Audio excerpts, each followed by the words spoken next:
क्रिस्त में प्यारे भाइयों और बहनों, आप सबों को जय यीशु। हमारे प्रभु यीशु क्रिस्त की कृपा तथा स्वर्ग और पृथ्वी की सृष्टि करने वाला सृष्टिकर्ता यानी पिता परमेश्वर का प्यार आप और आपके परिवार के साथ रहे। आज के पाठों द्वारा हमें यह शिक्षा मिलती है कि ईश्वर और मनुष्य के बीच में जो रिश्ता है, जो नाता है, उसे कैसे मजबूत कर सके और उस रिश्ता का परिपूर्ण रिश्ता में बदलने के लिए हमें क्या क्या करना चाहिए। जी हाँ, कृष्ण में प्यारे भाई और बहनों, जैसे हम अच्छी तरह से जानते हैं कि मनुष्य एक सामूहिक प्राणी है। Man is a social animal जो हमेशा दूसरों पर निर्भर करता है, दूसरों के साथ दोस्ती बनाता है, दूसरों के साथ रिश्ता बनाता है।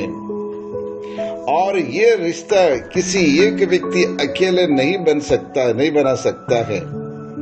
Relationship is not one way traffic, it is two way traffic.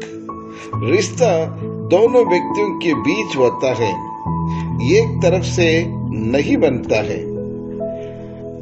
यदि पति पत्नी में एक व्यक्ति हमेशा प्यार करे और दूसरा बदले में प्यार नहीं करे तो फिर वो रिश्ता मजबूत नहीं हो सकता है और रिश्ता भी नहीं बन पाएगा। दोनों एक दूसरे को प्यार देना और प्यार पाना है। और उसी प्रकार ईश्वर के साथ भी हमारा रिश्ता और इस प्रकार के हैं। ईश्वर हमें सदैव प्यार करते हैं, लेकिन हम मनुष्य उस प्यार का हमारे दैनिक जीवन में अनुभव नहीं करते हैं। दूसरी बात, जब हम प्रार्थना करते समय या मेडिटेशन करने के लिए प्रार्थना एवं मन ही मन जो भी बातें, जो निवेदन है, जो प्रार्थना है, हम लगातार ईश्वर से बोलते रहते हैं, मांगते रहते हैं।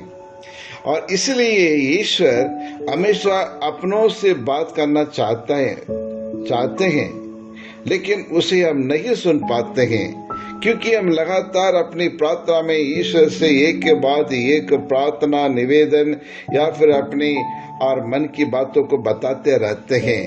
हम सुनाते ज्यादा हैं लेकिन सुनते बहुत कम हैं। जब हम खामोश हो जाते हैं और तब ईश्वर हमारे हृदय में वो बात करने लगते हैं।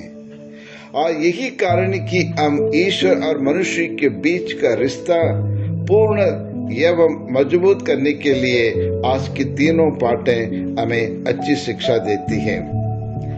और सबसे पहले मनुष्य के प्रति ईश्वर का प्रेम। आज मनुष्य ईश्वर को पाने के लिए क्या नहीं करते हैं। कितने दिनों तक उपवास रखते हैं, माला विनती करते हैं और तीर्थ तल में जाकर ईश्वर का दर्शन पाने के लिए और जाते हैं, पैदल जाते हैं, पद यात्रा जाते हैं। आज मनुष्य ईश्वर को पाने के लिए बेसब्री से खोज करता है, वैरस ईश्वर मनुष्य से मिलने के लिए और मनुष्य के साथ एक उत्तम रिश्ता बनाने के लिए तरसते हैं। इसलिए बाइबल हमें बताती है कि ईश्वर मनुष्य को प्यार करने तथा मनुष्य का संबंध बनाने के लिए और उनसे गला लगाने के लिए और परमेश्वर इस संसार में आए थे। प्रभु यीशु उड़ाव पुत्र, भले गडेरिया, खोई हुई भेड़ का दृष्टांत के द्वारा हमें यह शिक्षा देता है। योहन सुसमाचार अध्याय 3:16 और पहला योहन अध्याय 3 और पद संख्या 16 हमें यह बताता है कि पुत्र परमेश्वर हमें ढूंढते हुए इस संसार में मनुष्य धारण करके आया। It shows it is the revelation of God's love. ये ईश्वर मनुष्य के प्रति जो प्रेम, जो अपार प्रेम था, उसका प्रकटन है।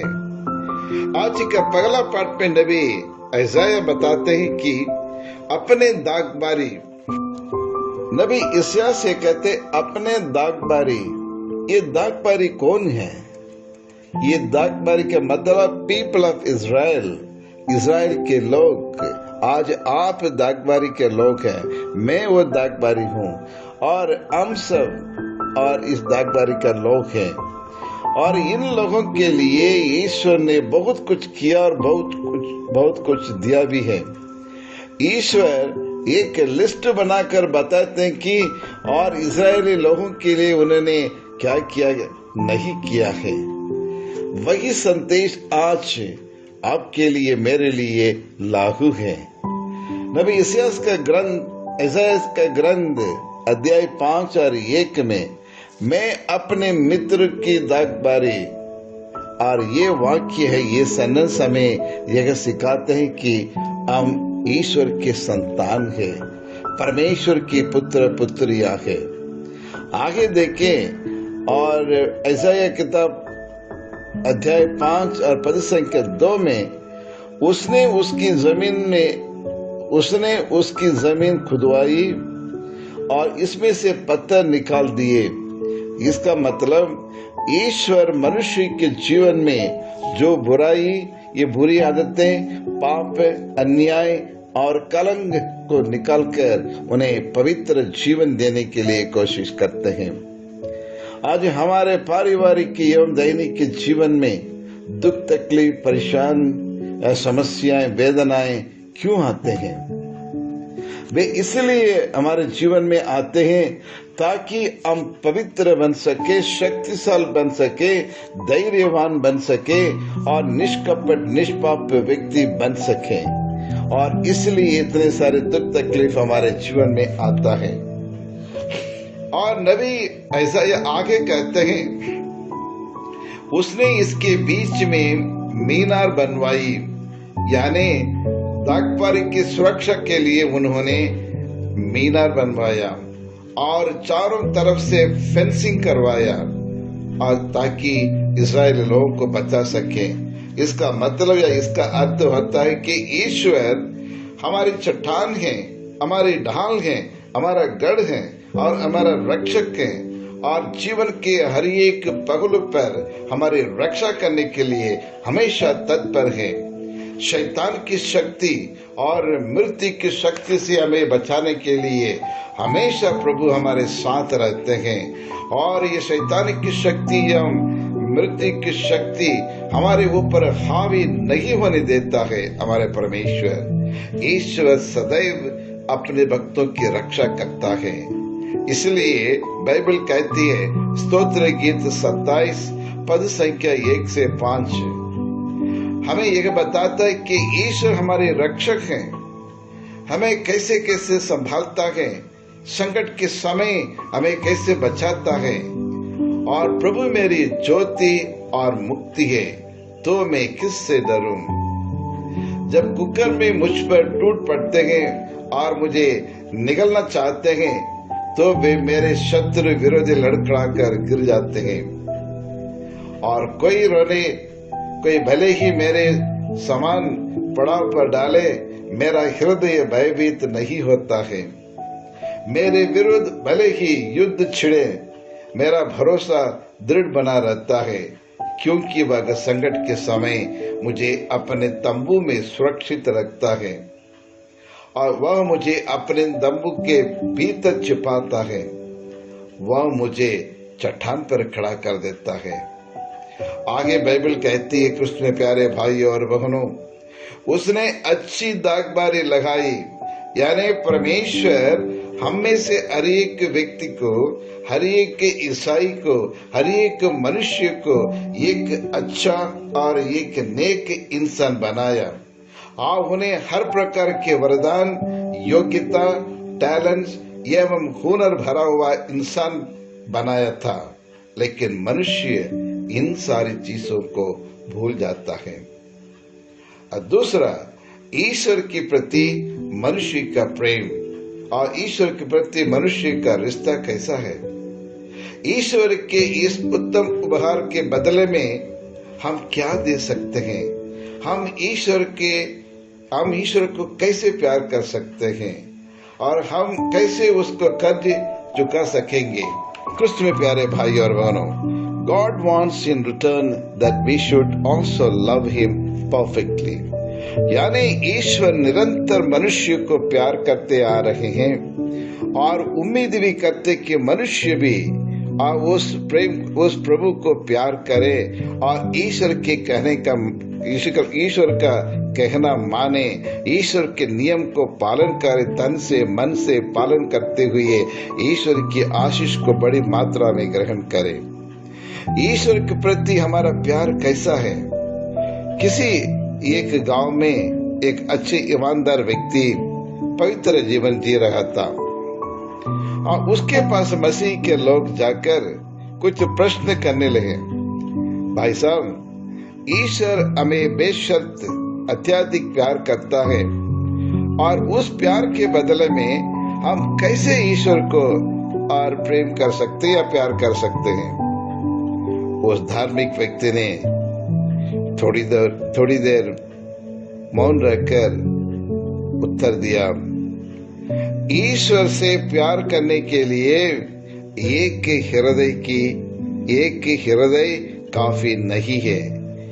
One heart is not enough to love God. We need 3 hearts to love God. यानी ईश्वर को प्रेम करने के लिए कि एक हृदय से नहीं हो सकता है, ईश्वर को प्यार करने के लिए 3 हृदय होना बहुत जरूरी है। पहला कौन सा हृदय है? पहला हृदय है आग भरा, अग्नि भरा हृदय, या हार्ट ऑफ फायर।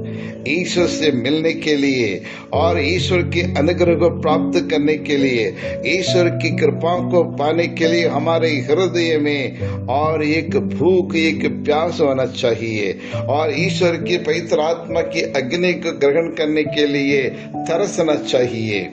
और दूसरा, गरीबों, अनाथों, पददलितों के दुख तकलीफों को देखकर पिघलने वाले और मांस का हृदय, या हार्ट ऑफ फ्लैश। और तीसरा, और ईश्वर से प्रेम करने एवं उनके राज्य को स्थापना करते समय आने वाले परेशानी के खिलाफ खड़े होकर विरोध करने वाले लोहा का हृदय, हार्ट ऑफ आयरन और चाहिए। जब हमारे पास ये 3 प्रकार के हृदय होते हैं तभी हम ईश्वर को प्रेम कर सकते हैं, प्यार कर सकते हैं। जी हाँ कृष्ण में प्यारे भाइयों और बहनों, आइए हम अपने आप से एक सवाल पूछें, क्या मैं या फिर हम सचमुच परमेश्वर को बराबर प्यार करते हैं? क्या हम उनकी पवित्र जीवंत वचन सुनकर और ईश्वर के बाइबल के वचन पढ़कर मनन चिंतन करते हुए उसके अनुसार जीवन यापन करते हैं? आइए हर एक व्यक्ति अपना अपना उत्तर ईश्वर के सम्मुख अर्पित करे, प्रार्थना करे। हे प्रभु यीशु, तू ही हमारा सच्चा भला गडरिया है, हमारी रक्षक है, संकट के समय हमारी मदद करने वाला परमेश्वर है। हम आपको धन्यवाद देते हैं, तेरी आराधना करते हैं प्रभु, तेरी स्तुति करते हैं। आप हमें अपने आंखों की पुतली की तरह हमें बचाने के लिए, यानी हमें हर बीमारी से, हर दुख तकलीफ से, वेदना से बचाने के लिए हम आपको धन्यवाद देते हैं प्रभु।